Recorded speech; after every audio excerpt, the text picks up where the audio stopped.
আসসালামু আলাইকুম। কিছুদিন আগে আমাদের মেসেঞ্জার অ্যাপসটি যখন আমরা লগ ইন করবো তখন কিন্তু সিকিউরিটি একটা পিন হিসেবে আমরা একটা পিন সেট আপ করেছি।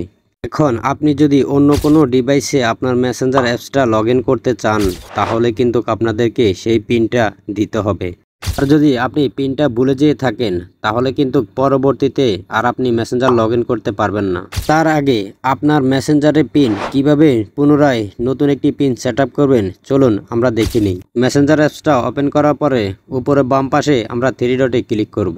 উপরে আমাদের নামের সাথে ডান পাশে একটি সেটিংস আইকন আছে, আমরা এই সেটিংস আইকনে ক্লিক করে দেব। পরবর্তী আমরা একটু নিচে চলে আসব, এখানে প্রাইভেসি সেফটি আমরা এখানে ক্লিক করব।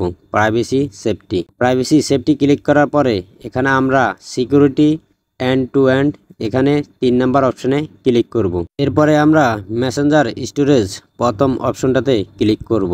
এরপরে নিচে একটু দেখুন রিসেট পিন, আমরা এই রিসেট পিনে ক্লিক করব। এখন আপনি এখানে আপনার নতুন পিন সেট আপ করতে পারেন, তো আমি আমারটা সেট আপ করে আপনাদেরকে দেখিয়ে দেব। পরবর্তী আবারও সে একই পিন এখানে এন্টার করতে হবে। তো আমার নতুন পিন সেট আপ হয়ে গেছে।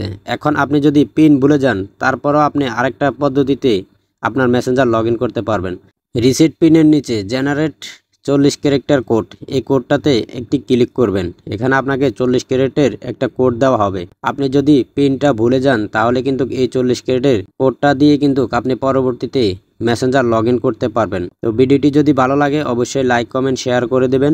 ধন্যবাদ সবাইকে।